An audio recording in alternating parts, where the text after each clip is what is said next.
participation of the 24 eligible states in the recent annual performance assessment carried out by the Office of the Auditor General. A performance based their capacity in fiscal sustainability and open government partnership. Of the 24 benefiting states, Kaduna achieved the highest number of results and got the highest share with 3.96 billion naira, while Katsina and Benue got the lowest amount of 540 million naira each. And that concludes the news. I'm Comfort Amodu. Stay tuned for more on Good Morning Nigeria with Kingsley and Kieran shortly.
Staying at home is the most responsible thing to do. Please, learn a new skill. Be a better version of yourself. That's what I spend my time doing. Prevention, they say, is better than cure. I beg, make we sit down for house. I know some of us want to get back to socializing, but if we don't sit down for house, no good feel happen. Please, stay safe and stay responsible.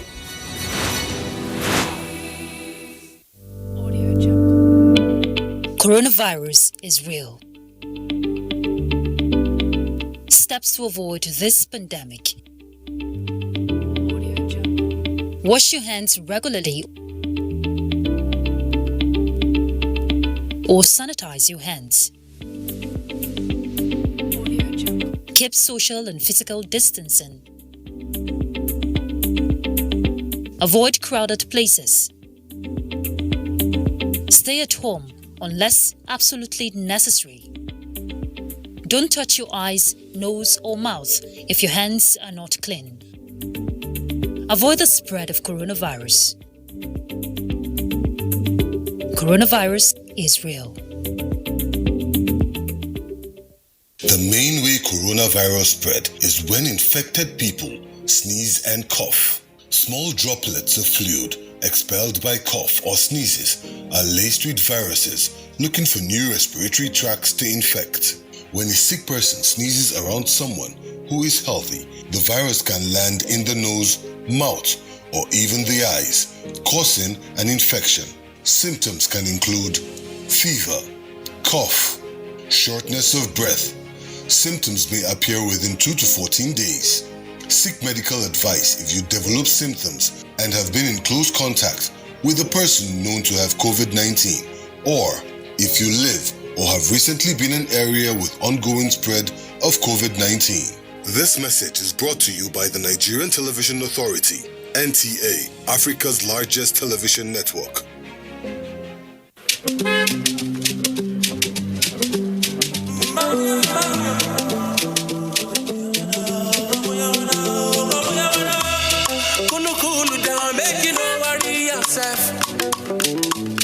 Why you want to carry wala for your head?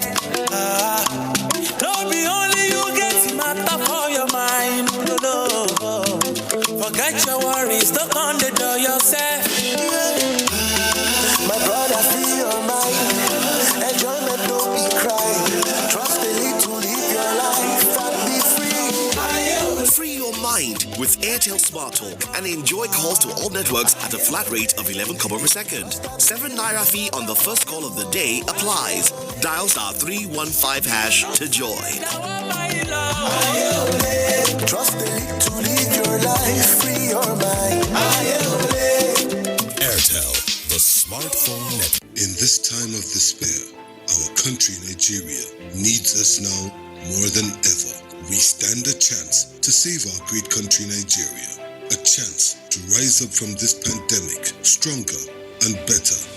What will be the gain if we do not learn from other countries and observe the lockdown to stop the further spread of the virus?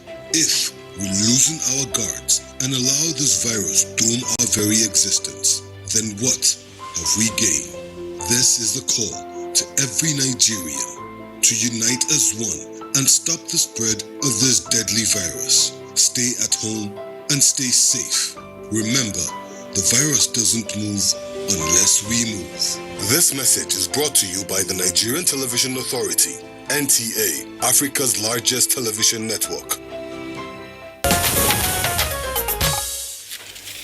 If you just joined us, this is Good Morning Nigeria on NTA. And next is Business News with Kolo Mohammed. Good to have you along on Business News. Economic development is hinged upon efficient micro, small and medium enterprises. Financial inclusion is key in this regard. When the Central Bank of Nigeria floated the Israel National Microfinance Bank, the aim was to upward review financial inclusion of especially unbanked rural or economically active informal Nigeria from about 48% to 80%. Grassroots and grasstops will get to interface in a way that allows sufficient cash flow in the rural communities to improve business and enhance meeting social needs in line with the drive to pull as many as possible people out of poverty by the federal government. The technology that will be used here is not, you are not going to see too much of cash. You will just see it's going to be a fintech technology, that the rate of financial inclusion in Nigeria must increase to 80% from about 48%. Let's now head to the stock market to see how it played out there on Wednesday.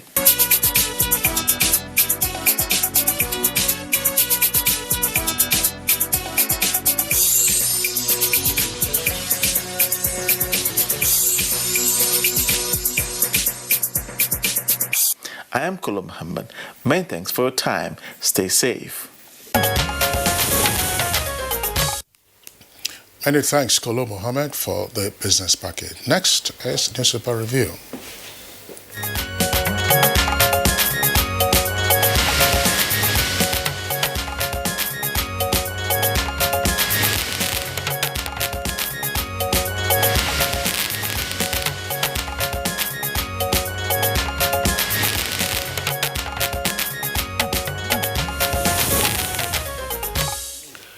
And Bayo Atoyebe is here with us as always for analysis on, of course, the headlines that we have on some national dailies. Bayo, you're welcome to the program. Thank you, Kieran. Good morning, Kisley. All right. Good morning, Good to Nigeria. see you. Thank you. Okay, Kieran. Yeah. All right. Let's start with the Nigerian pilot. The Nigerian pilots from top to bottom. That's from below the nameplate. Federal government disburses 43.4 billion naira to 24 states under SWIFTAS. That's on page 5. And of course, the lead story: federal government goes local with 4 riders. Considers use of alternative herbal medicines for treatment of COVID-19. Plans to revamp healing economy within 6 weeks. Reopening to span 6 weeks in 3 tranches of 2 weeks each. Outlines guidelines for ease of lockdown nationwide. The story is on page 8. And of course, below the photo story, CBN resumes dollar sales for SMEs school fees. It's on page 35. Now, ongoing autopsies will explain increased death in Kano State. That's according to the presidency. Ongoing autopsies will explain the increase in death in Kano. It's on page 6. Then COVID-19, PDP queries PTF over 5 billion presidential grant to NCDC. Federal government orders banks to open from Monday. It's on page 6. I will quit Buhari's government if, that's according to KMO. It's on page 5. National grid collapse plunges generation to 2,983 megawatts. That's on page 6. That's not a good story there. Okay, let's take a look at the Punch newspaper. Punch above the name flag, it says debt servicing may go up 75% government revenue by 2024, and that's according to a report detailed on page 23. Federal government to cut agencies and reduce governance cost. That's according to the minister. Details on page 10. Controversy over atheist arrested for blaspheming Prophet Muhammad. That's page 7. Extortion. Inspector General deploys X-Squad and monitoring unit in Lagos, Port Harcourt, and others. And then you'll see there the figures as an earpiece representing the COVID-19 update. National figures 1728, discharge 307, fatalities 51. The three top states, Lagos, Federal Capital Territory, and Kano. And then the global figures are also there, 3.2 million at least, and then over 227,000 dead. Lead story says federal government directs banks and government offices as well as firms to reopen Monday. With 3 riders, schools remain shut and public transport will operate from 6 a.m. to 6 p.m. Kano must accept medical autopsy results, says presidency. And ban on interstate movement not enough to curb COVID-19, according to the NMA, but it's actually the secretary of the NMA who is speaking, as you will find out on page 2. And then Bauchi receives Amajiris from Kano, Gombe, Plateau, and others. That's page 14. We've neutralized, killed 100 Kaduna bandits in 2 months. That's according to the police, page 11. Katsina locks down 3 more local governments, slashes budget. Page 10. Manufacturers and governors in talks to reopen shut factories. Lockdown, that's the kicker, 65 arrested in Lagos hotel at birthday party. Details on pages 4 and 5. And Labour kicks against 25% cut in Kaduna workers' salaries. Details on page 8. Ayo. Thank you, Kinsley. Well, let's still remain with COVID-19, and the alarm bell is ringing. We had our highest record in any day, 196 new cases.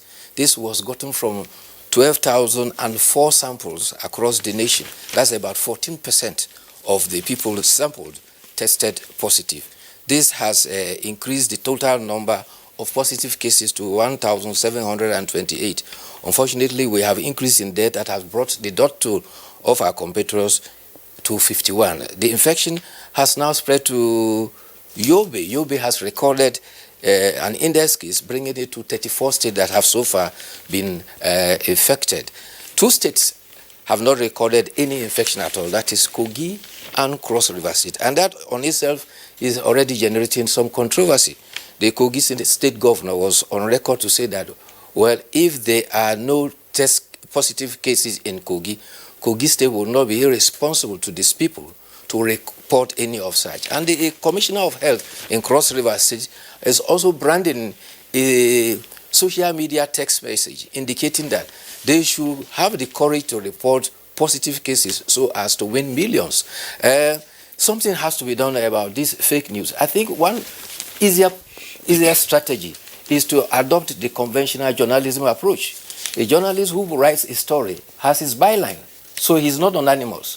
Anywhere you put a story on the social media, the first poster, if they are able to retain his name, irrespective of whether it is 1 million posts, his name will be there. He can be identified and held accountable. That is one of the smartest ways to eliminate fake news. It is causing a lot of danger to our society. Meanwhile, that will require some software. I think that's a brilliant idea if it's possible to do it.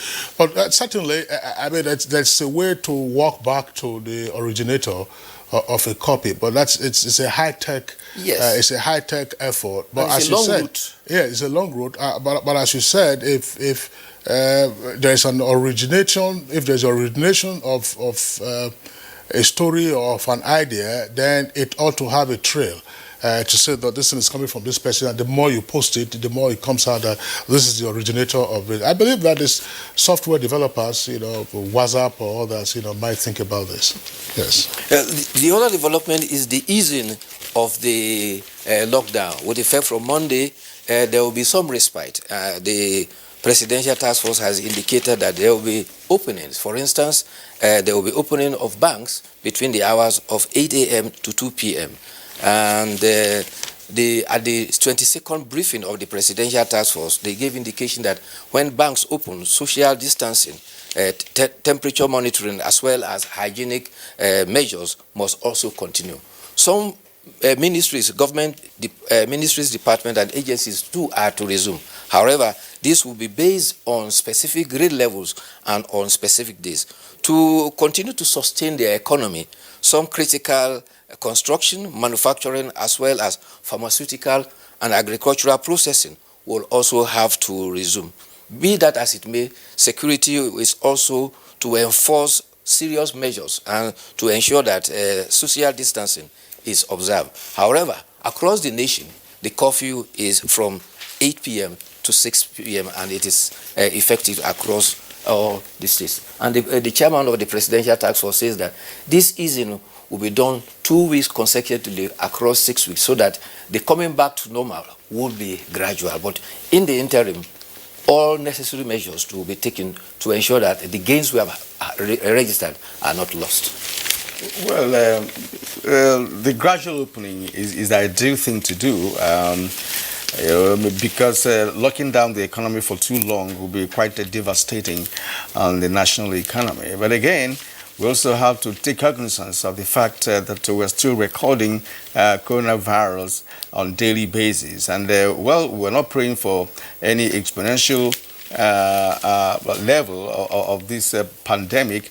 But it's important for us to realize that until we begin to have to flatten the curve, then we may begin to talk about general opening of the nation's economic system. But for now, I think there's a little fear. Some people have concerns that until we begin to stem down, the increase the cases on daily basis, then we're not talking, specifically about having, won the war, or even about to win the war in the first instance, because testing has become a very serious matter in this connection. If you don't have as many tests as possible, there'll be no indication that the curve is going to flatten. Because, for instance, you mentioned the Cross River State that has not recorded any index case, as well as Kogi State, for instance. And some persons are also saying that if you are not carrying out extensive tests, you cannot be so conclusive about the fact that they don't have index cases.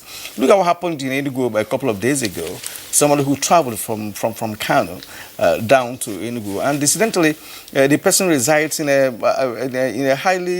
high populated area of Enugu, in a Baba area, where on artisans and low income earners live, and that tells a big story because she has spent 4 days before symptoms, emerged. And what has she been doing? How did she get back? She entered with some public transport. Lockdowns across the state. Exactly. And when you say you have this lockdown, interstate lockdown, I don't think it's working.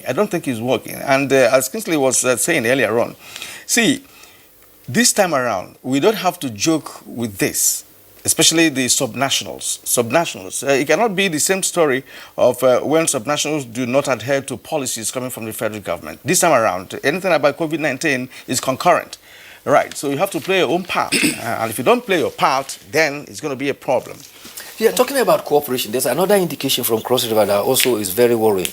The Commissioner of Health was emphatic that if people are sent from NCDC to come to Cross River State for any test, upon arrival, they will be quarantined for 14 days, and after they have tested to ensure that they are negative before they will be allowed to carry out their work. I think there should be synergy between the states and the federal to ensure that we cooperate to fight this. We cannot afford scuffles. What would have happened as the NCDC now sent a special team on the directive of the president to Kano? So Kano would have quarantined the NCDC team for 14 days. In the meantime, the strange deaths are going on, and then Kano, which is supposed to be on lockdown for 2 weeks, will now have his own lockdown extended. So how do you reconcile that? I mean, some NCDC officials have themselves contracted the COVID-19, and the DG of the NCDC has been in touch with them because they are at isolation centers where they are recuperating, because they are also part of the frontline workers. But there is no presumption that prima facie, an NCDC official is a carrier of the virus. So what then would necessitate the quarantine that had been suggested by the state government? It's like saying, look, you take ill, you want to go and visit a medical doctor, so you first quarantine the medical doctor before he attends to you. Yeah. I don't know. It's a bit bizarre. Something is wrong about that. Something is totally wrong. And I don't wish across river any ill or something, but until they have the experience of coronavirus, in that state, they'll begin to understand what it's all about. It's not about politics. It's not about how could you quarantine people who are coming to carry out tests. I mean, it's not reasonable, if you ask me, because we're in this fight together. Right. There's mutual suspicion, and you cannot cooperate when you have mutual suspicion. Exactly. To work. The other interesting story too is that if we look back, when did we have our first lockdown? That was 6th of April. And if you go by it, for the first 2 weeks, the second 2 weeks, we're going to have lockdowns. And already the United Nations Foundation for Population is indicating that the world could be seeing an unwanted pregnancies up to the tune of about 47 million. It is saying that in 114 countries, low-income countries, there's a tendency that 450 million people in a lockdown will produce a lot of unwanted pregnancies. Yeah, well, look at the wanted. It's a game of balancing. People are dying of coronavirus, and other people are giving birth. So it's a question of balancing, natural balancing. November and December, the maternity wards will be very busy. All right, let's go. In all parts of the world. Exactly. Let's go to the editorials now. It's from the Nation.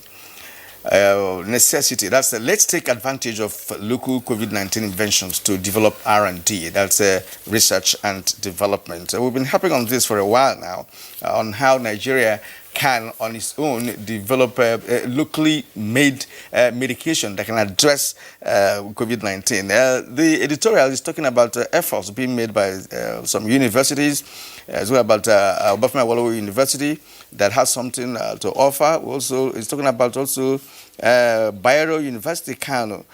These are universities that have come up with some remedial approach to this in terms of medication. Now, Abia State University also has come up with a report of development of geographical tracking device and the COVID-19 risk map and others. So what else can you tell us about the editorial? I think what happened on all is that, necessity is the mother of invention. And the editorial is appraising that this COVID-19 is new in the world and everybody is thrown off balance. Therefore, to attend, O Israel, and it is commending some higher institutions that have come up with initiatives either with ventilators or one thing or the other to help this situation. He also identified what the World Health Organization praised Nigeria for, the first nation to identify the genome of the COVID-19, which is the positive direction towards a vaccine and a cure. But the editorial is saying that we should go beyond that. We should continue to rely on some initiative here and not just continue to wait on vaccine coming from the world. You will recall that the former chairman of COVID-19, the other day we were asking, how can you have a cure for COVID-19 about 4 or 5 years ago before it arrived? Of course, coronavirus is coming up in several phases, and therefore their genome by pattern might be similar. There was also a professor who announced that, give me 5 people, I can cure him, I have a concoction for it. Only yesterday, the chairman of the Presidential Task Force, the SGF, indicated that they may be asking the permission of Mr. President to see if they can import the liquid contraption that has been made in Malagasy for cure in Nigeria. He said we will ask for a plane load of it if it works. Already, President Trump is on record to have said that they will give $2 million to Malagasy to continue the research and produce those things, provided they are possible to cure. We can get such things if we go natively with some of our herbal things. But we must have courage to test and try them. Yes, there are a lot of claims in Nigeria, from persons who have carried out one research or another, especially Iwu that you talked about. But I'm not even believing that it is not possible for even a patient to say, look, fine, let me be the guinea pig. Let me be the guinea pig, and let's start testing out. If somebody says he has something, I don't see any reason why we cannot say, okay, let's start this testing. But to prove him wrong or right, because like you said, it's like a gamble.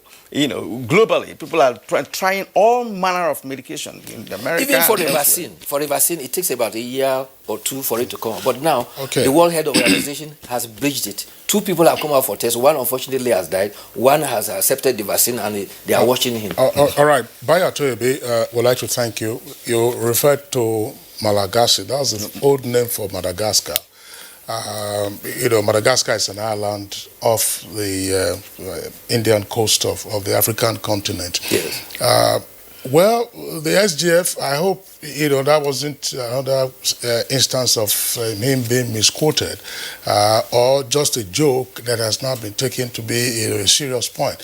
Because on Good Morning Nigeria and indeed elsewhere, institutions and establishments have been talking about their own capacity to work out, treatments or cures or other reliefs, for COVID-19, including phytomedicine and niprid.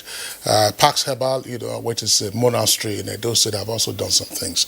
But let's see how those things pan out, in the coming days and weeks. Bayo, on that note, thank you for being with us. Thank you. See you again tomorrow.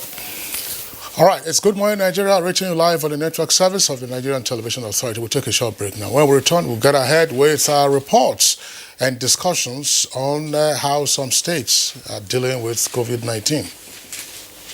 Coronavirus, also known as COVID-19, is spreading at an alarming rate all over the globe, including Nigeria. With the number of infected persons in Nigeria increasing daily, prevention is better than cure. Coronavirus has no cure. The virus spreads from one person, who affects 2 persons, and by the time the affected person is isolated, the 2 persons have affected 4, and it keeps spreading. You must take preventive measures to save yourself and that of the people around you. Always wash your hands with soap and water. Put distance between yourself and others. Whenever you cough or sneeze, cover your mouth. Clean and disinfect surfaces. Stay at home if you're sick and contact the proper authorities. Together, we can cut down the spread of the coronavirus. This message is brought to you by the Nigerian Television Authority, NTA, Africa's largest TV network.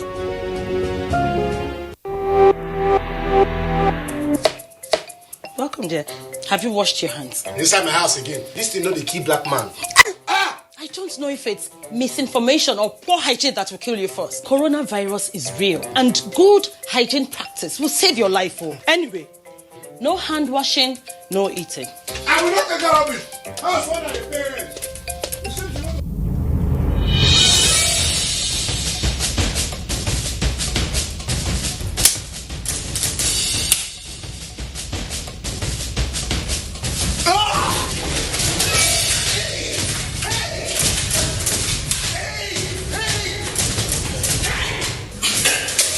Coronavirus is real and it's on the rise. But you can help yourself and help others to be safe. Remember, we can stop the spread. It's in your hands. This message is from the Akinfade Foundation in partnership with the National Orientation Agency with support from MacArthur Foundation.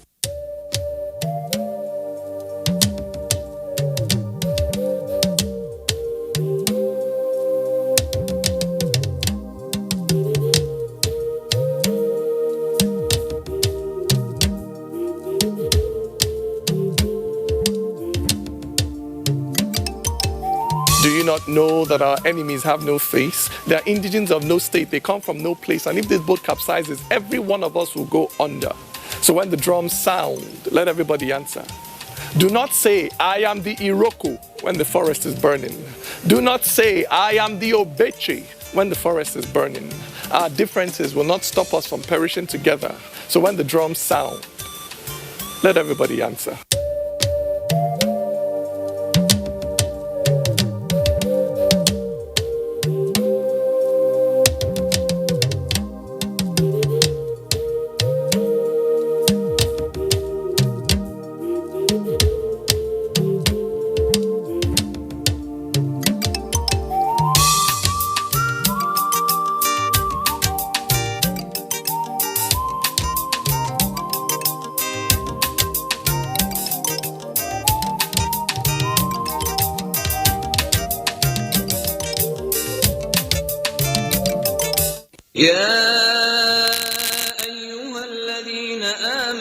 كتب عليكم الصيام كما كتب على الذين من قبلكم لعلكم تتقون.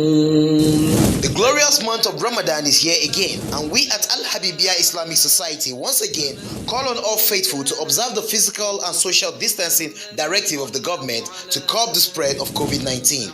Always wash your hands with soap and water, use hand sanitizers and face masks when necessary, and stay at home. Observe your obligatory salat, tarawih, tahajjud, du'as, and askars with your families from the comfort of your home. Stay at home. Stay safe. Stop the spread of COVID-19. This message is from Al Habibiyah Islamic Society. From Allah to you, a light. I just don't understand this coronavirus thing. Is it real?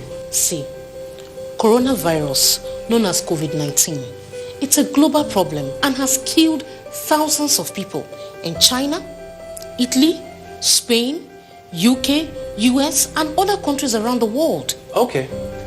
Now, why are they saying that we should stay home? Because if you go outside and get in contact with someone who is infected, you become infected and then come back home, affect your family. That's how it happens in other countries. Now, please, help me explain what this social distance is all about. See, as we are now, the virus travels through the air and by touch. We must maintain 6 foot distance at all times. Oh, so it's not by washing my hands with soap and water or hand sanitizer that is only important? Washing of our hands regularly is very important.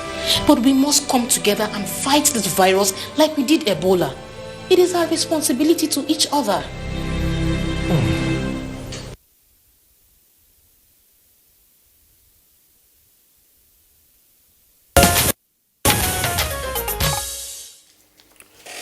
And to guide us into this morning's discussion, let's take excerpts from the previous discussions on COVID-19 situation and reports in states as compiled by Aisha Obale. We went ahead to say that we restrict movements in the state capital and other major suburb areas in Nasarawa State. We decided to go ahead and reduce the number of, we closed down the markets, in order to reduce this. We also shut down most of the operations that are having maybe religious organizations and the rest of that. So Nigeria was caught unawares. And it's unfortunate that you can say that this particular pandemic has given Nigeria an opportunity now to think twice, that this is the time not to abandon the healthcare as an area that we have done that. And I will give you a good example with Nasarawa State. Nasarawa State has built, a center, started building a center, that is going to be for all kinds of diseases in that area, Ebola, Lassa, and the rest of that. So we have to test more so that you fish out those that are there and treat.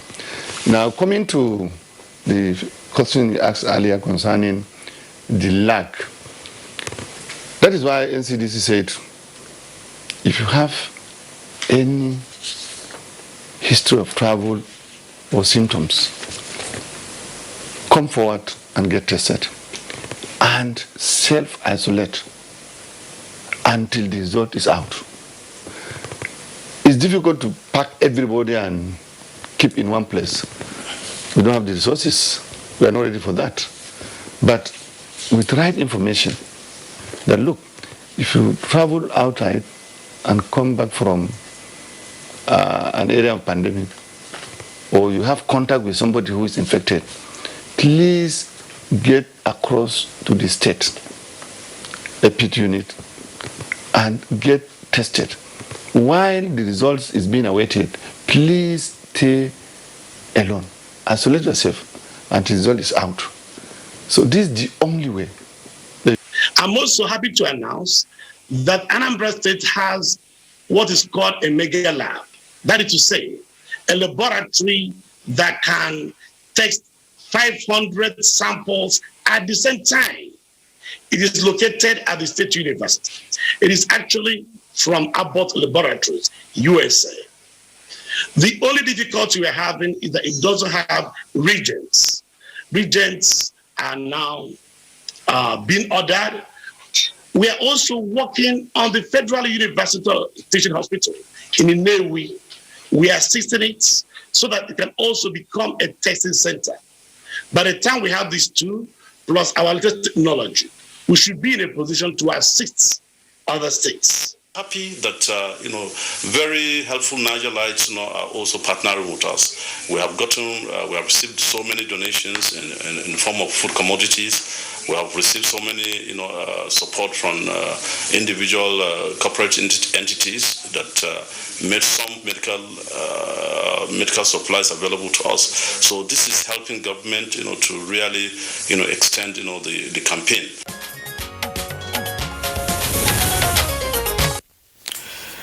And joining us for this morning's conversation, first via Skype, we have the Permanent Secretary, Katsina State Ministry of Health, Dr. Kabir Mustafa. Dr. Mustafa, it's good to have you this morning on Good Morning Nigeria.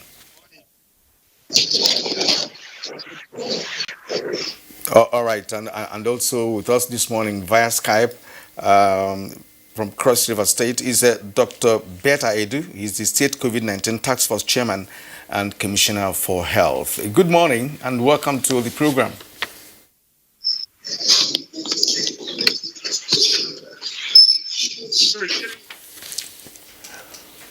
All right. Here in our Abuja studios, we have again Dr. Mohammed Kawu, who is the Acting Secretary of the FCT Health and Human Services Secretariat. He's been with us on a number of occasions. Dr. Kawu, pleasure to have you with us on the program again. Good morning. Good morning, Nigerians. And then joining us from our Kano Network Center, it's our pleasure again to have Professor Isa Sadiq Abubakar. Professor Isa Sadiq Abubakar is the Director Center for Infectious Disease Research at Bayero University and a member of the Kano State Task Force on COVID-19. Professor Abubakar, pleasure to have you again on Good Morning Nigeria. Good morning, Nigeria. Yeah, to all Nigerians, I say good morning. All right, and last but not the least, joining us from our JOS Network Center, Professor Danladi Aboki Atu.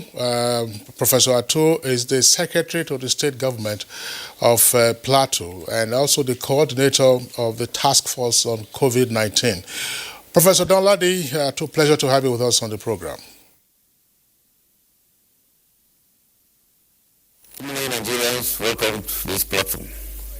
All right, gentlemen, you're all welcome to the program. And we would like to begin this conversation with Professor Isa Sadiq Abubakar, who's the Director of Center for Infectious Diseases Research at Bayero University and a member of Kano State Task Force on COVID-19. Prof, Kano has been in the news since it's recorded its index case of coronavirus. And of course, there are other stories concerning multiple deaths in Kano and its environs. And of course, we have concern here as to what actually is the true position of what is happening in Kano. Many Nigerians believe that there could be two different diseases in Kano that you are yet to grapple with. Now, lead us into what the situation is at the moment.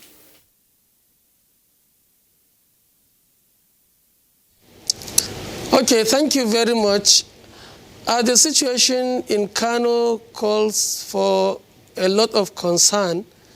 If we take a look back at what has happened over the last couple of days, we'll discover that Kano has suffered a lot of misfortune as far as the fight against COVID-19 is concerned.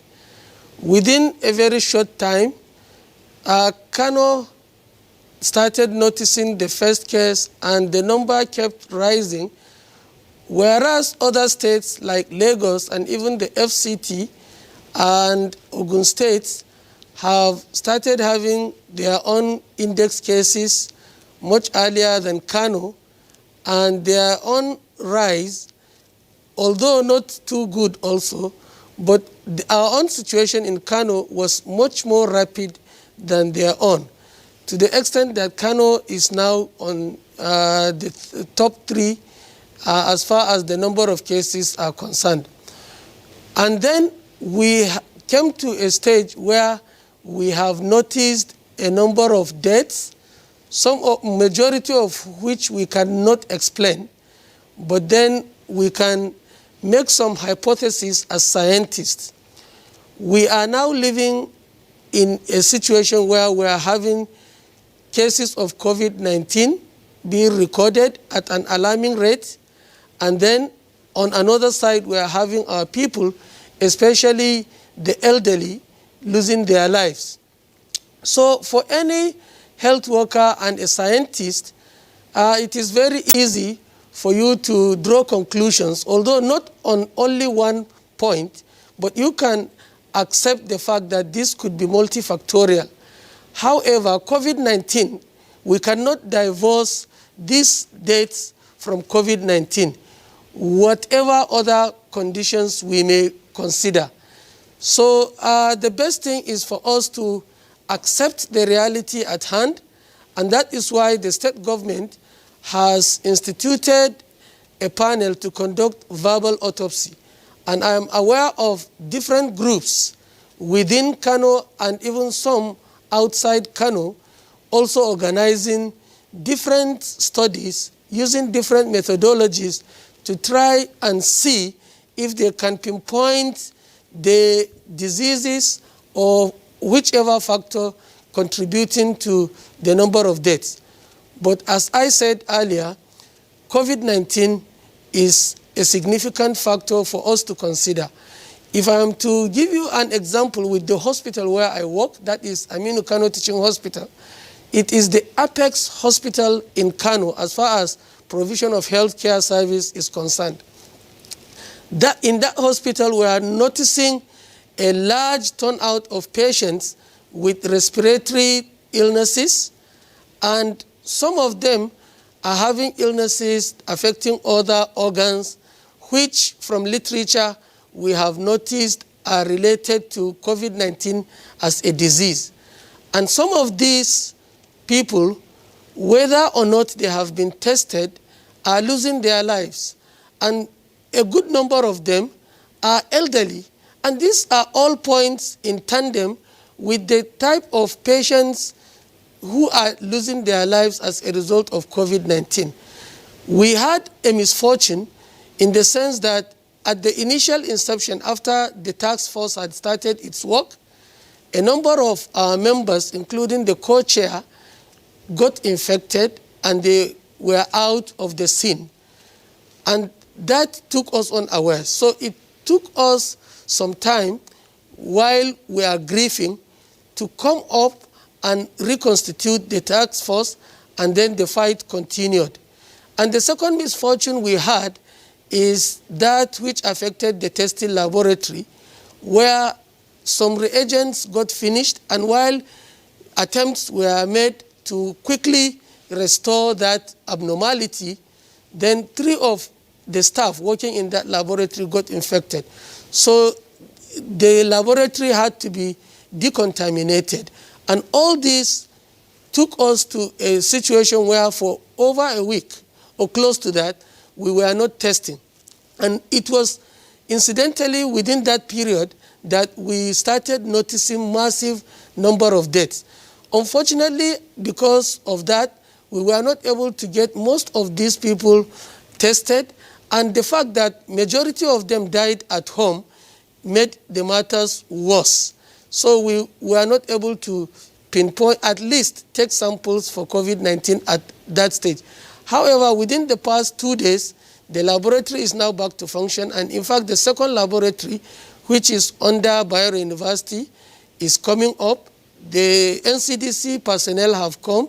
They have tested all the equipment. They have given training, including biosafety training, to the staff in that laboratory as well as the first laboratory. So we are ready to go with the second laboratory to start working. But now the good thing with this is that for some of the cases which we have lost their lives, especially within Aminu Kano Teaching Hospital, which is the immediate environment. At least 2 of those deaths have been accounted for, and they have been related to COVID-19 because we were able to take samples while the patients were on admission before they died. And both of them were positive. And as time goes on, of course, we will intensify our efforts directed at these type of patients who will come for admission, or they will come as outpatients with symptoms suggestive of COVID-19, and we will be very aggressive in pursuing that. We try and get to the bottom of the situation. Whether these people will die later or they will recover, it's something that is not in our hands, but at least we will be able to document the main causes or contributory factors to these deaths. All right. Professor Isa Sadiq Abubakar, I would like to thank you very much for your opening comments. We've allowed you to explain, considering the fact that Kano is now effectively on the map in terms of the rate and number of infections. But I still want to ask you one question so that we'll move on to the other guests.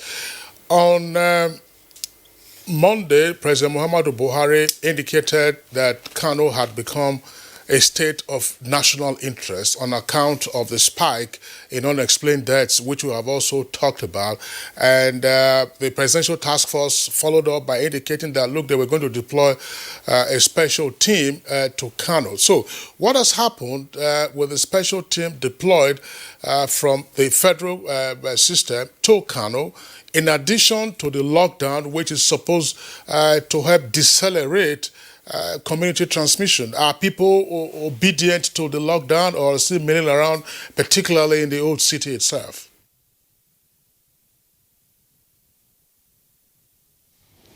Yes, it is a very good thing that the President of the Federal Republic of Nigeria took the measures he did on Kano, and I'm sure even the state governor was very happy with that step taken by the presidency.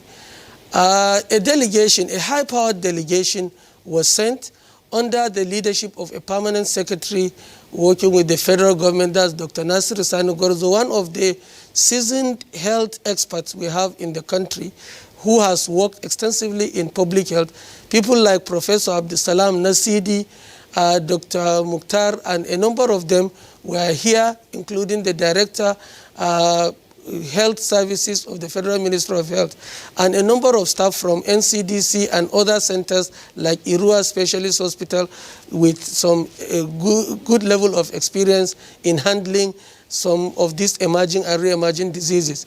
Ever since the team arrived at Kano and paid their courtesy call on the executive governor of the state as well as the emir of Kano, they made it clear to the team in Kano that they are not here to reinvent the wheel but to reinforce it. And there has been good working relationship between the federal government team and the Kano state team so far. And we believe that they have come here with good intentions, and what has transpired is that the team has made it clear that their objective is to understand, number one, the causes of death, and then to see the areas in which the federal government can come in to assist the state financially, with material resources as well as human capacity. And so far, there have been a lot of meetings and a lot of visitations to the key areas. They have visited the treatment centers, they have visited the other isolation centers for asymptomatic patients. They have come to Aminu Kano Teaching Hospital, visited the 2 laboratories, and they have visited the accident and emergency part of the hospital and the general outpatient. So they are still understudying the situation, but then they are not wasting time in taking the necessary measures aimed at addressing. And a lot of planning has gone into it, and they are educating even members of the task force, and they are satisfied with the level of performance of NCDC staff who are working round the clock with our staff in our laboratories, giving a lot of trainings with biosafety and as well as logistic management and the way to continue with the work. All right, Professor Issa Sadiq Abubakar, thank you for your contribution so far. We're going to come back to you because Kano, as you rightly pointed out, has become a very interesting state in this matter, and we need to know what is happening in that beautiful city of Kano. And of course, all the information that we got regarding, rise in the pandemic in other parts of the north were all attributed to people who traveled from Kano to those destinations. Thank you indeed. Now, let's go to Katsina State, where we have the Permanent Secretary, Katsina State Ministry of Health, Dr. Kabir Mustafa. Dr. Mustafa, Katsina is one of the states that keeps recording steady rise in the number of cases of COVID-19. And we heard that the index case was actually imported into that state by someone who traveled to the state at some point. But now you have a good number of cases to grapple with in that state. Give us an idea of the situation so far, or bring us up to speed with the latest development so far, and of course measures being taken by your government. We also heard that a number of Almajiris have been returned to Katsina State. If that is true, how are you handling them? What are the measures put in place to ensure that some of them who may have been infected are quarantined to ensure that the virus does not, continue escalating in that state? Yeah, thank you, Kieran, and good morning once again, listeners. Let me try to correct an impression of the first case we had, that is the index case from Dora, who happened to be a medical doctor. The actual happenings were that he had a meeting in Lagos, which he had to travel to Lagos. And the issue was he traveled to Lagos and then came back to Dora Strait. He didn't branch to his hometown. So let me just get that clear, because that had been an issue of contention. Incidentally, when he returned, I think after about a week or 2 weeks, he developed these symptoms, which I believed he was managing at whatever level. The information got to us on the day he died, and very late. We just had about 3 hours from the time we got the information in Katsina to when we were able to get to Dora. And incidentally, as we were even preparing to get to Dora, we were informed of his death. But we still went ahead and then did post-mortem, sample collection based on the clinical, presentations he had. And that was what led us to getting that first index case in Now, since the advent of that case, it was positive. Then the report from the woman this morning. His Excellency, the Governor, Right Honorable Aminu Bello Masari, directed that the first thing to do is to quickly get the populace, because as we are all aware, the issue with COVID has to do with a lot of behavioral changes. And by virtue of the culture and the religious belief around the area, you have to actually do a lot of education for the people to understand. And that was the first thing that was done, even before the inauguration of the state COVID.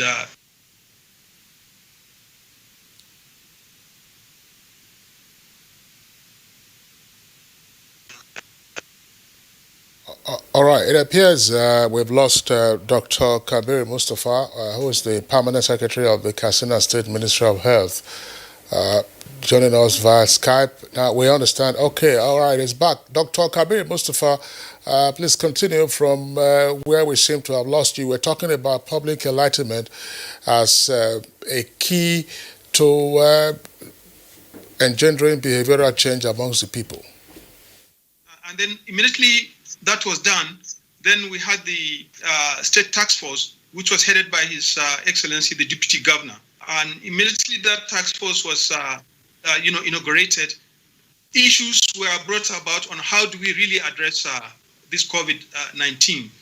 Funding was very key, and because of that, a funding raising appeal fund was made through a bank account, and donations started pouring in kind and also in Naira equivalent.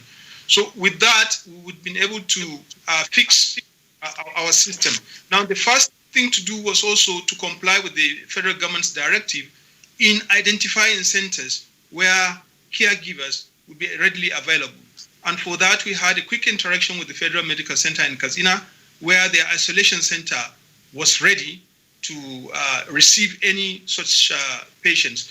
And because of the need for us to have the standard isolation procedure of donning and doffing, that is how the clinicians will come in and go out, we had to do a lot of work to readjust what we had in our general hospital, the General Ahmad Specialist Hospital. We made available for a capacity of about 20 beds that can adequately attend to critical patients. The Federal Medical Center has a capacity of about 13 beds that can equally attend to critical patients. Now, as we are doing that, we went ahead to identify the IDP center in Katsina State, which from our assessment and the ongoing work we are doing on it will provide us additional 160 beds. All these beds we are talking about are to meet the standard of what is required under the WHO guidelines. Each bed will have the oxygen supply, and then of course would have mobile ventilators that will be moved around. As at now, we have about 10 ventilators ready, but it might interest us to also know that as at now, we haven't started using ventilators on our COVID patients. And out of the 39 patients we have with the one death, only about 2 seem to be very symptomatic. Symptomatic in the sense that they need very close care, but most other patients had been asymptomatic. Now, going by that, we also had to consider that patients need to be identified during the process of the contact tracing, and even some that exhibit signs and symptoms that might mimic the COVID. So for these patients, we have what we call the holding area. And for the holding area too, we are using the Nigerian Civil Defense Center, where we hold the patients when samples are taken, awaiting the outcome of their results. Once the results are out and they are positive, then we move them to the fully established center where they will be managed, either the Federal Medical Center or the General Ahmad Specialist. All right. Thank you very much, Dr. Kabir Mustafa, Permanent Secretary, Katsina State Ministry of Health, for your response. Now, we have another Skype connection. We want to introduce him at this time. He's the Executive Governor of Bayelsa State, His Excellency Senator Douye Diri. Senator, a pleasure to have you with us on Good Morning Nigeria. You're joining us via Skype from Yenagoa, the capital. Now, Bayelsa State has lost its innocence with the arrival of the first index case. How has this altered your response plan or otherwise triggered some response plan? Yeah, thank you. Good morning, Nigeria. Truly, we have been diverging of Corona 2019, and our response immediately was to ensure that we went into contact tracing and to decontaminate the facility where this lady was kept and receiving treatment. Thereafter, we also imposed a 1-week lockdown and curfew from 7 a.m. to 7 p.m. to 6 a.m. And that is being observed throughout the state. Again, we reinforced our lockdown on our borders with our sister states of Rivers and Delta. And so far, through the contact tracing, we're expecting some results today, particularly of the nuclear family of the lady who tested positive. And that's so far the report and situation in Bayelsa. Well, Your Excellency, we are not wishing that you have more persons who are infected by this disease, but going by the trends of development with respect to COVID-19, it's always a possibility that when you have one case, you should expect two or even more cases. Now, how prepared is Bayelsa State to cope with any rise in the number of cases? You mentioned the lockdown and, of course, the blocking of interstate borders. But what we have had in the past is that so many states who did that didn't do that successfully because most of the cases have always been imported from one state to another. Well, you will agree with me that Bayelsa State was among the first states that took preemptive preventive measures over COVID-19, and we did very well. We did very well, and we believed that we will be able to hold on till COVID-19 abates. But unfortunately, we had this one case. Let me restate here that the lady in question had no travel history, and up until today, she is vehemently rejecting the result from the laboratory. But that's not our worry for now. For us, that is scientific, and all we need to do is to ensure that there is no spread of the disease.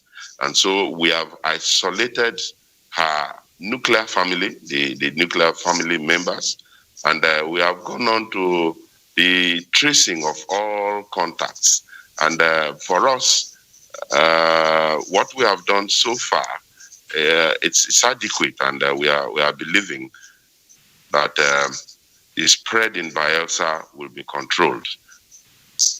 All right, Mr. Governor, I just wanted to also ask, on the basis of what you just said now, if there's this vehement denial by the index case that, look, I'm not positive, but the scientific evidence shows otherwise, does that lead you, or indeed anyone else, to assume that perhaps statewide you might have pockets of denial of the existence of COVID-19, and therefore of the precautionary measures that ordinarily should be taken as part of the enlightenment regime that you have put in place? Does that therefore mean that you need to do more to work on the behavioral change of your people? Well, her denial is there, but her own situation and her case is different. She has a complex situation. What the hospital discovered was that she was hypertensive, she was diabetic, and recently they have also discovered the ulcer. And so a combination of all of these, has led to the fact that for her, she believes that these are the conditions of health in her. And for her, there is no COVID-19. Anyway, that's for her. Behaviorally, you are right when you talk about the behavior. Our people believe that COVID-19 is not something historical or cultural to us. It's something very far away. But we have also gone on to do so much of enlightenment across all the local government areas, and particularly in our state capital. Recently, I had to even embark on sanitizing the biggest market in Bayelsa, popularly known as the Swale market, and removed all the illegal structures and ensure that sanity is brought back to the market. And we will continue to do the best we can to ensure that we have sanitized our state capital and all other local government areas and ensure that COVID-19 do not spread in our state. Your Excellency, the last question put to you by Kingsley is very germane, because when people do not believe in the existence of coronavirus, they tend to also take some other personal measures on their own. Some are even drinking ogogoro or any hot drink, believing that coronavirus does not want anything that is hot. And in your state, a good number of friends, have also said that look, they could have local treatment on their own to cater for it. Now, how much of surveillance are you carrying out, if I may use that word, in this connection? Are you carrying out in local government areas of Bayelsa State where a number of locals will not believe that coronavirus is real? Have you really gone deep down into the grassroots of local governments in Bayelsa State to, of course, inform them of the reality on ground? And now that you have a case to handle, whether it was whether the woman is accepting the result or not, it is pertinent, that many Bayelsans should understand what is on ground at the moment. Yeah, for now, the index case has actually brought to fore for everybody around the state to believe that COVID-19 is real, even though we have embarked on sensitization and awareness creation over this period, including using our local means of town crier across the state. As we speak, the local government council chairmen are also chairing the COVID-19 team in their own local government areas. And they are also doing a lot to create the awareness. And for me, I want to believe that there is a change in behavior, because immediately we had the index case, and the COVID-19 committee met and we declared a 1-week lockdown. The level of compliance was almost about 100%. And that's points to the fact that the people are becoming very aware that COVID-19 is here with them. And so I want to believe that our people are very much aware about the reality of COVID-19 in Bayelsa State. All right, Your Excellency, just one last question for you. For us in Nigeria, there has been the addition of another infection, if you like, a co-infection, popularly referred to as hunger virus. What is your containment strategy for hunger virus on account of the various measures being taken? I was the one who advocated for the second phase of COVID-19. And I said the second phase of COVID-19 is hunger. And so even without an index case in our state, we gave the first palliatives across the whole state. And just this week again, we have given the second round of palliatives, foodstuffs across the whole state. And with the stern warning, of course, from me that palliatives should be given to all those who are in need, to the vulnerable, across party lines and across ethnic lines. And so even the non-natives in Bayelsa, resident in Bayelsa, were also part of those who received palliatives. And so we have tried and we are doing our best to ensure that the hunger is not as severe as it is maybe in some other parts. All right. At this point, Your Excellency, we would like to thank you for your contribution to the program this morning. And of course, you have taken some time out of your schedule to be part of this program. We appreciate that. We are wishing you well as you battle to contain the index case. We are hoping it's not going to go further than that. Thank you again for coming on the program. Yeah, thank you, my brother. God bless you. All right, we've been speaking with the governor of Bayelsa State, Duru Diri. Now, you are still watching Good Morning Nigeria, and other guests are yet to talk to us. For instance, from Jos, where we have the coordinator of Plateau State Task Force on COVID-19, Professor Danladi Aboki Altu. Prof, give us a sense, if you could, of the latest development with respect to COVID-19 in Jos Plateau State.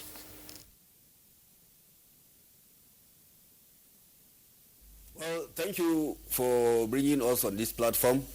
I want to share some thoughts on the actions that we've taken here on the plateau.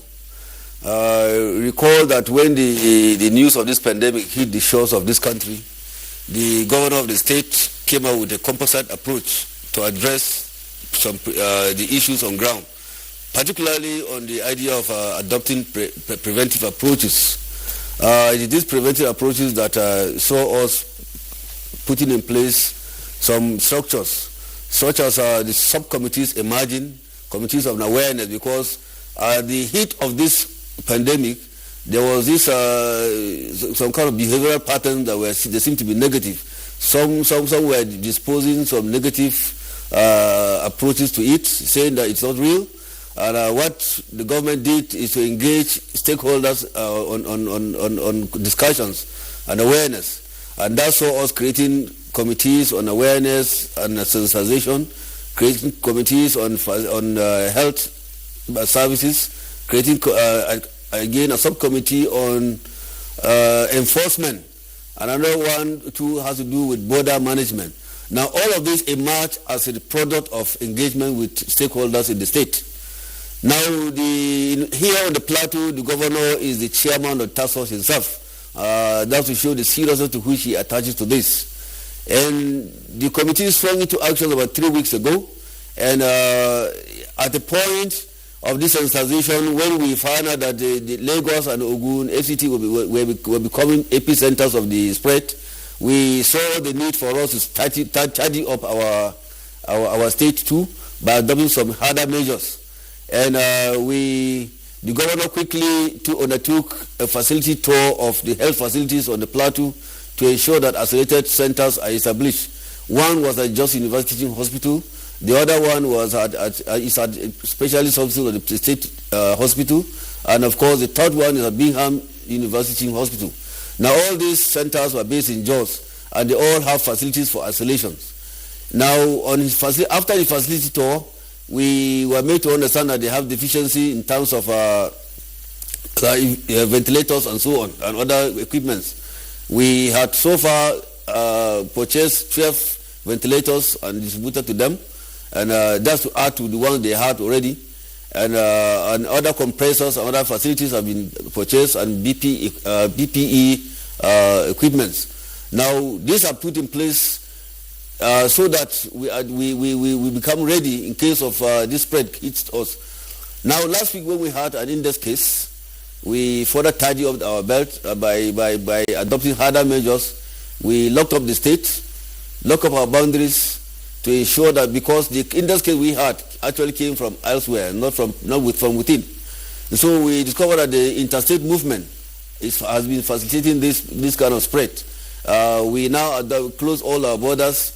We locked up the state, but along the line, after 1 week, we give them some breathing space for people to restock, 3 days or 2 days breathing space, so that people can restock their homes.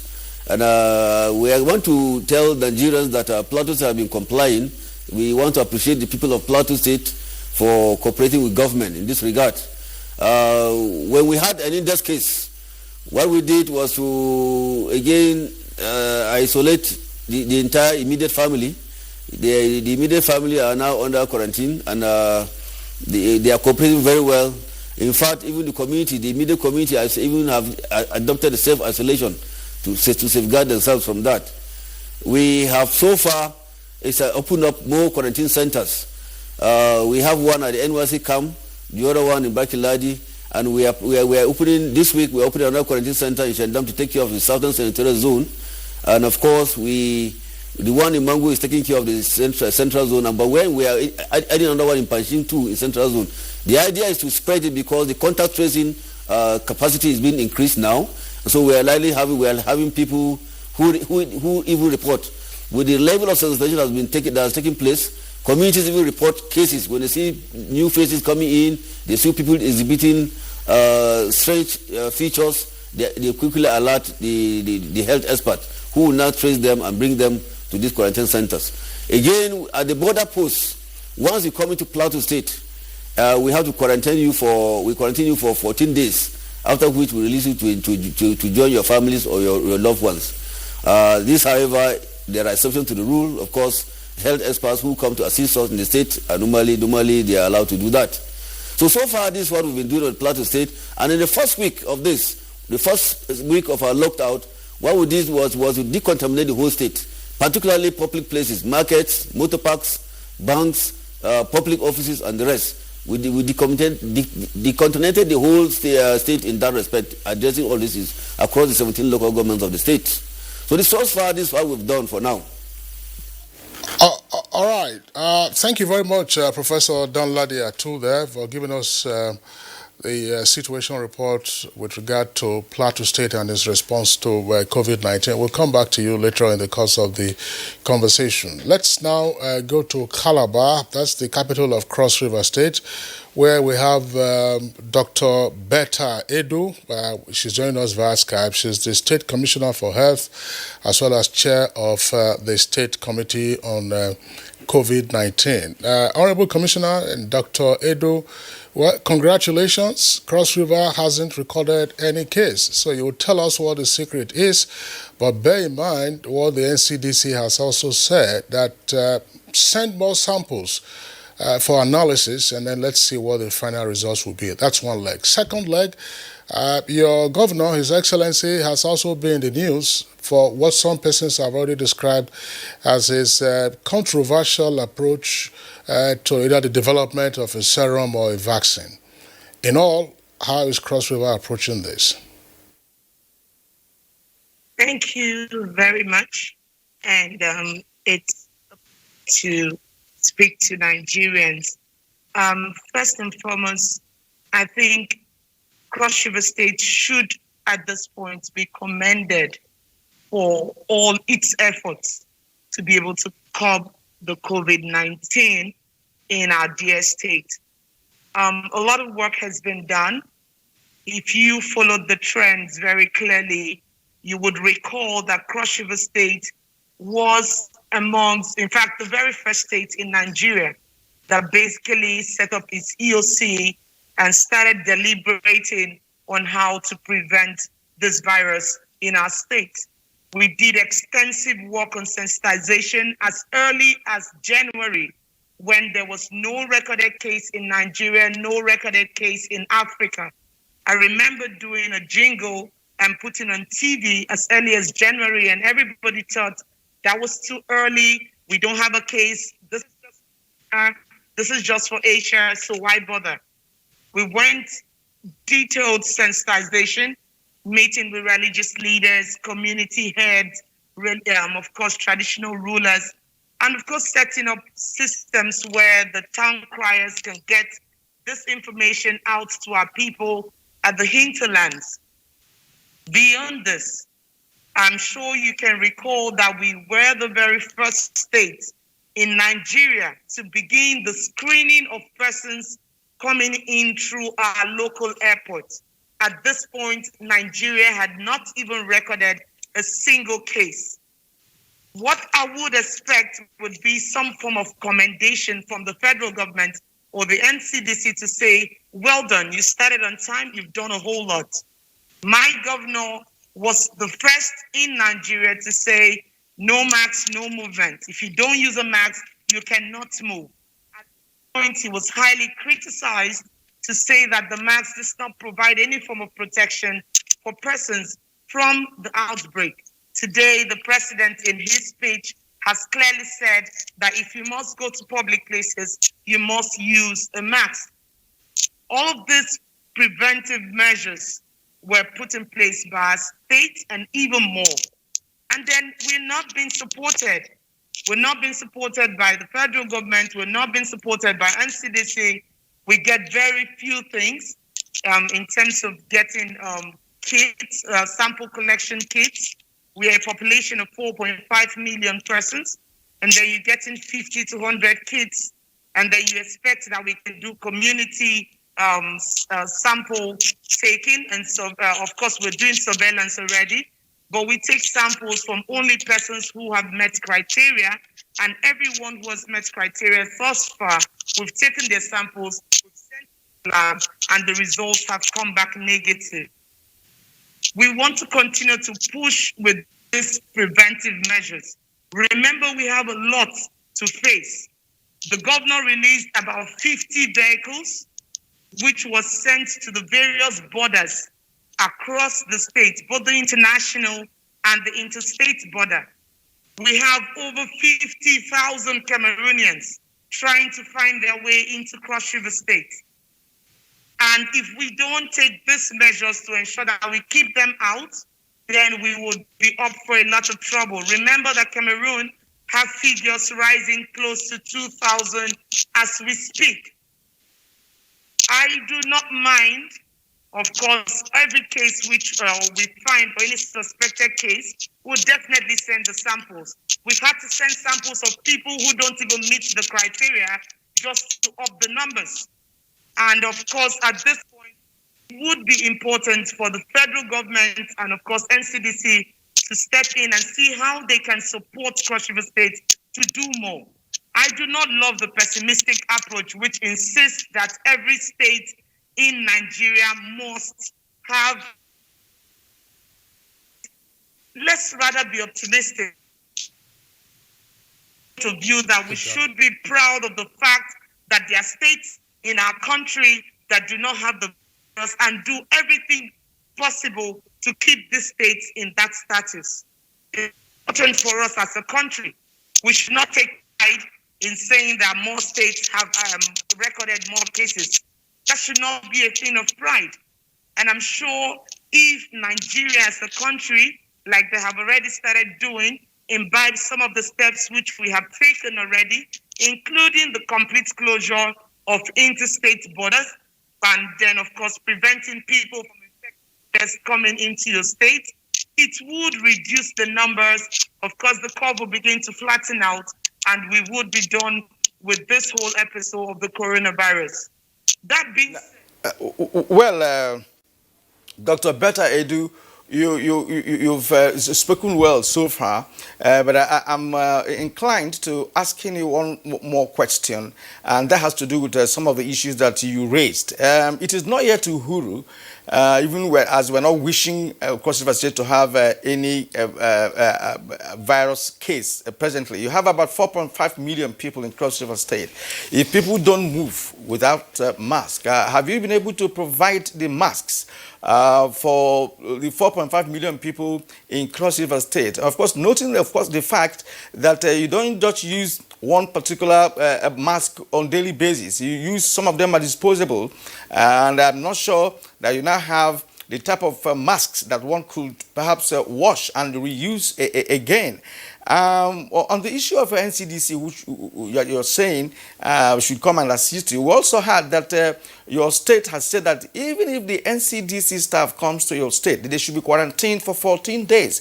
If that is true, how then do you expect NCDC to work with the state? We are very happy about what's happening in Cross River, where there's no index case, and you have reeled out measures that you have taken so far to ensure that the status stands as it is. What's your take? Okay, so when it concerns the masks, first we had made about over 1 million masks and are given to Cross Riverians free of charge. But this does not bring the mass production to an end. We'll continue to make as many as possible. Over 3,500 workers that are working at the garment factory, the Cross River State Garment Factory, have a shift every single day. So every 8 hours, a new set comes in so that we can space them out and, of course, maintain some physical distancing and further protect them. The mask has been made of good quality, 3 layers. The outer layer, most times we use the Ankara to make it very attractive, and then the filter and an inner comfortable layer for people to use. We'll continue to produce, we'll continue to give to our people because more and more persons would need it. Remember, in this population of 4.5 million persons, Children are there, and children are not supposed to come out for any reasons. All the schools have been shut down. Churches are not operational. The mosque is not operational. And of course, all the public gatherings, we've called an end to that long before now, right from February. So it's not expected that everyone will be out at the same time. The mask is reusable. When you're done using it, you use warm water and detergent to wash it. And then, of course, you dry it either outside under the sun or using your dryer. And then you iron it before you use it again. So if you have about 2 or 3, it should be able to carry. Or if you can have more, that's great. Local tailors and garment factory makers have been encouraged to also make this masks, which the state government will buy off from them and give to others free of charge. Like you said, it's not yet Peru. We have been stepping up our level of preparation. We have at least 3 isolation centers that can take up to 116 persons. We have been trying our very best to see that we can continue to do a lot of training for health workers. About 375 have opted to volunteer at us far, and we'll continue to train them. For the NCDC workers who want to come into our state, they are very welcome. All we are just being careful about is that the coronavirus tested and they're negative, and then they can come to our state and do their work. We are happy to work with them. In fact, we are waiting for them. We have a gene expert machine in our IDH hospital here in Cross River State, and we have been appealing that that machine be confirmed to be able to test for the virus, because the only other center in the south is at Irua in Edo State, and with the lockdown, it takes you close to 24 hours to get there. We have a center at Ebonyi, which we now have to rely on sometimes. So it's a bit difficult for us. This testing will be easier if we have more sample kits, if we have the center in Cross River State running, and then if we have support from the federal government to continue to see that we can keep the Cameroonians out of our borders and keep other persons who are trying to come in out of our borders. A lot of work is being done, surveillance, screening at the entrance and all of that. Continue to do more as a state. We want the federal government to step in and support us and work with us. We're even looking at a possibility where we can have a vaccine manufacturing factory built in Cross River State, which will complement the industrial revolution which the governor, Senator Professor Ben Ayade, is bringing about in the state. All right. Thank you very much, Dr. Betta Edo. One of the points you made now in response to the last question is that, okay, you are waiting for the federal government team, and more particularly the NCDC, provided they tested negative, and you are not insisting, as it were, on the 14-day quarantine in Cross River upon their arrival. Is that clear? That's what you are indicating. So what we're asking is that we have people who are negative come to our state, because we want to be able to prevent the coronavirus at all costs. Thank you very much. Just to say what you said, that if they have been tested here in Abuja, wherever they are coming from, and they are negative, they can come into your state and then hit the ground running. Once again, Cross River State Commissioner for Health joining us via Skype from Calabar. We have, well, it's like our landlord now is the acting Secretary of Health in the FCT, Dr. Mohammed Kawo, who has soaked all of this in. I thought that perhaps we'd just get a comment from him before we take a short break, because when we come from the break, then we'll be pressed for time. Dr. Mohammed Kawo, what is the situation with the Federal Capital Territory? Thank you very much. We should go on break. For us, I think we are at the cruising level.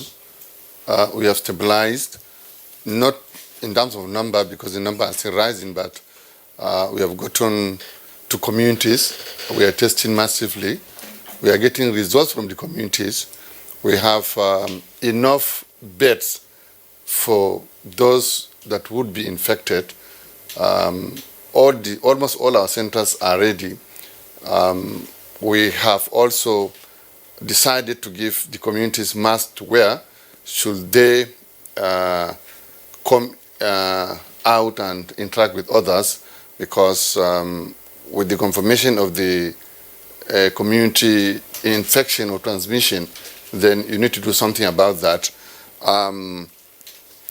Interestingly, from our statistics, 41% of all patients that have been confirmed in FCT came from Mabushi, which is a community place.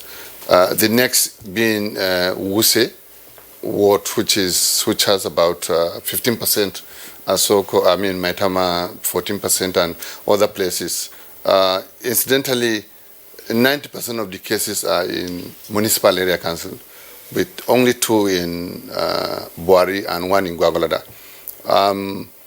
The next phase, aside the continuous case searching and testing and isolating, we are planning to decontaminate areas where after the first lockdown easing, people will be coming back to work.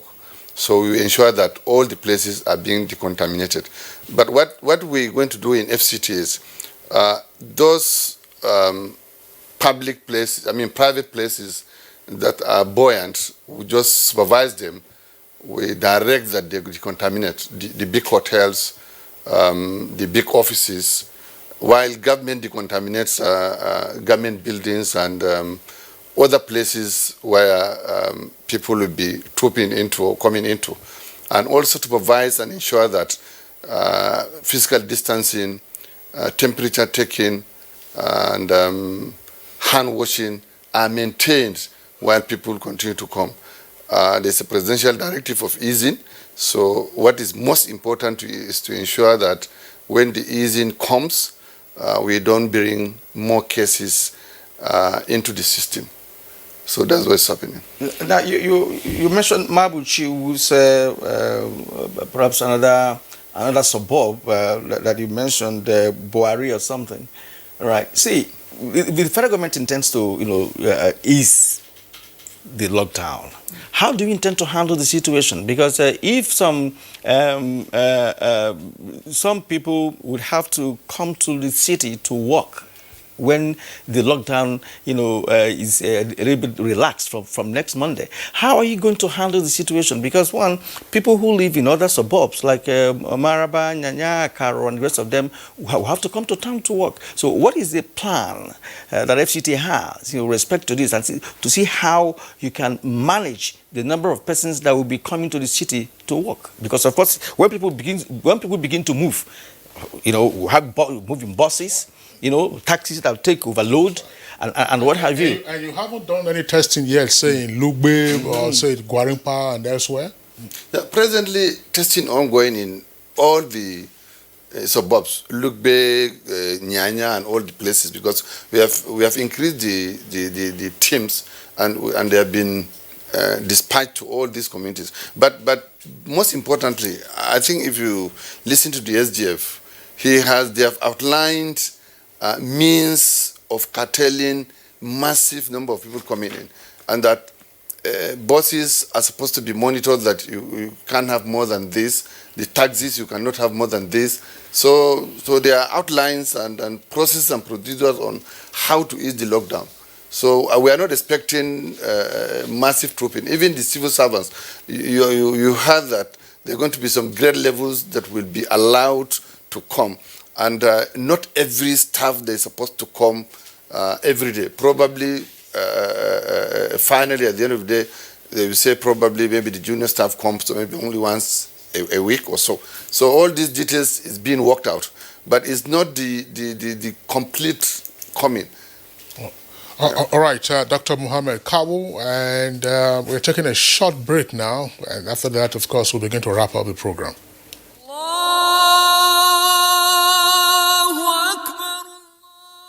The Nigerian Supreme Council for Islamic Affairs, under the leadership of its President General, His Eminence, the Sultan of Sokoto, Alhaji Muhammad Saad Abubakar, CFR MNI, congratulates the Muslim Ummah on the commencement of the fasting of the month of Ramadan, beseeching Allah to grant us the blessings of the month and to inscribe us among the inhabitants of Al-Jannah.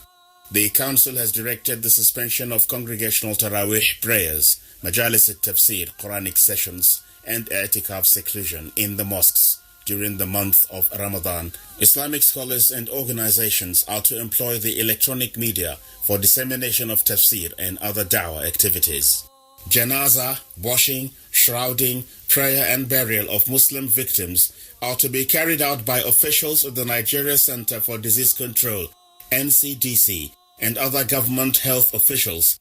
Detailed guidelines on the suspension and the janazah are available on the council's website and are being published in national dailies and sent to the federal and state governments as well as leadership of state councils and various Islamic organizations. The Quran says, "Make not your own hands contribute to your destruction." His Eminence the Sultan praised the Almighty Allah to preserve our lives beyond the Ramadan and grant us its blessings. Mr. Yusuf Nwoha, Director Administration, Nigerian Supreme Council for Islamic Affairs, announcer.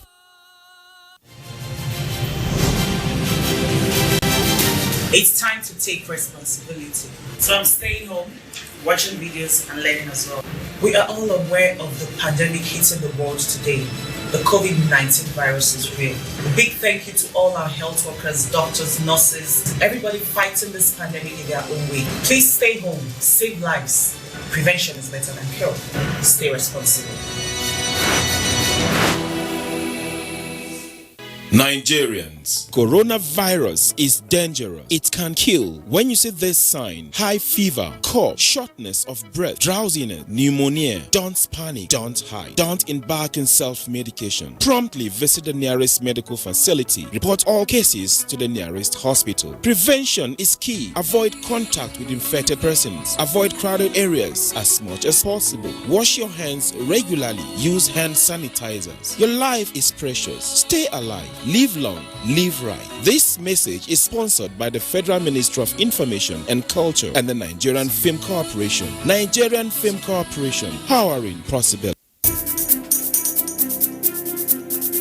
As a strong immune system increases the chances of victims surviving COVID-19, a corruption-free society creates opportunities for citizens to thrive and prosper. Build your immunity. Stop corruption now. Report all acts of corruption to ICPC on this toll-free number 0800 2255 4272. This message is brought to you by ICPC and NTA. I just don't understand this coronavirus thing. Is it real? See, coronavirus, known as COVID-19, it's a global problem and has killed thousands of people in China, Italy, Spain, UK, US, and other countries around the world. Okay. Now, why are they saying that we should stay home? Because if you go outside and get in contact with someone who is infected, you become infected and then come back home, affect your family. That's how it happens in other countries. Now, please, help me explain what this social distance is all about. See, as we are now, the virus travels through the air and by touch. We must maintain 6 foot distance at all times. Oh, so it's not by washing my hands with soap and water or hand sanitizer that is only important? Washing of our hands regularly is very important. But we must come together and fight this virus like we did Ebola. It is our responsibility to each other.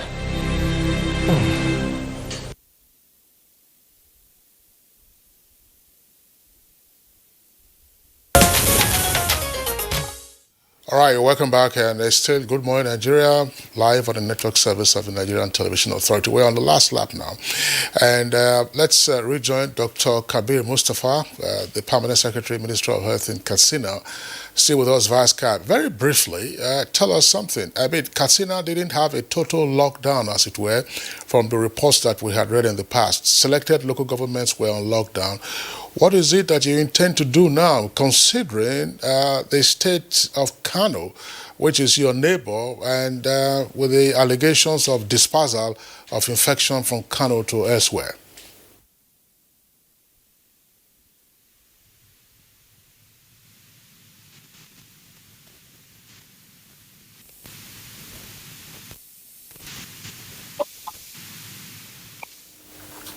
All right, unfortunately, there's audio failure there from the Skype connection to Dr. Kabir Mustafa.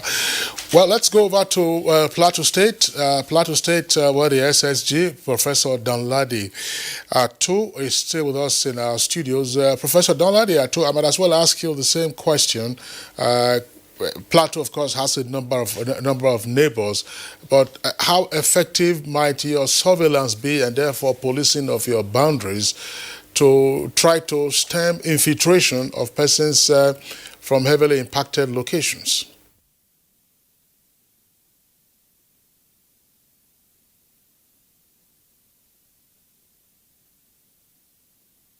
I don't know. Well, Kieran, stop happens. At the very point where we are closing shop, we're beginning to have some technical hitches here and there. But of course, we have done most part of the program this morning.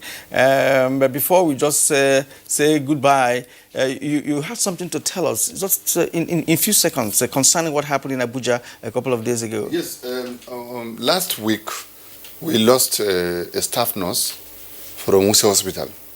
The gentleman came to work on a Wednesday. He was off on Thursday. He was supposed to resume on Friday. That Friday, we didn't see him, so the colleagues of his started calling frantically. They go in touch with his neighbor and family. Eventually, they opened his room and he was dead. He was dead. And what was your reaction? So our reaction was, we immediately dispatched our public health team that went to, first of all, took sample from him post-mortem, then decontaminate him, put him in the body bags. Ideally, he's supposed to be buried, but we couldn't get into with the family.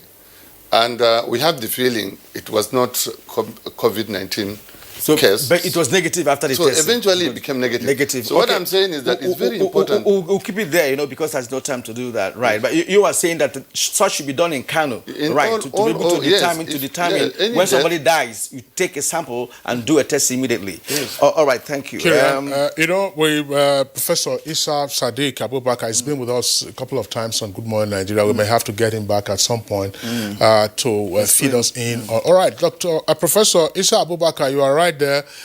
We'd like to thank you for being with us, but are we likely to see now a change in the recording of fatalities and burials in Kano? Because last week, one of our guests from Kano said that there are no records kept. Are we going to begin to see records being kept now of fatalities and then of burials? Definitely, with the rising number of deaths recorded in Kano, the state has instituted a measure to account for every single death. And especially with the coming of the federal government team, a lot of work will be done in this direction. So in the near future, we will definitely have to record all the deaths with laboratory results concerning COVID-19 and other diseases that might be implicated as causes of this, so that we will arrive at definitive diagnosis before or even after a person has died. All right, thank you very much indeed, because Kingsley and I were baffled at the initial time, when somebody told us that you don't have a record of burials and what have you. Thank you for letting us know that you will begin to do that now. Mohammed Kau, Dr. Mohammed Kau, Acting Secretary for Health and the Human Services Secretariat, FCT, we thank you, as always, for coming here to give us an update on COVID-19 as far as FCT is concerned. Thank you indeed. Professor Issa Sadiq Abubakar, Director, Center for Infectious Disease Research, Bayero University, and member of Kano State Task Force. It's been a pleasure talking to you this morning. And of course, we had the governor of Bayelsa State, who has already been signed off. And from Katsina Vice Cap, we had the permanent secretary, Katsina State Minister of Health, Dr. Kabir Mustafa. We appreciate your insight on this very show today. And the lady that joined us Vice Cap from Cross River State, Dr. Betta Edu, we thank you indeed. And of course, we wish you well. You are coronavirus free for now, but as I've said, it's not yet to Uhuru, so keep walking. We thank you for also coming. And from Plateau State, we had the coordinator of the Plateau State COVID-19 task force team in the person of Professor Danladi Altu. It's been a pleasure. Now, this is where we conclude this edition of Good Morning Nigeria. We thank you for watching. Do come again tomorrow. My name is Kirian Umayo. Stay home and stay safe. I'm Kingsley Osadola. Stay safe.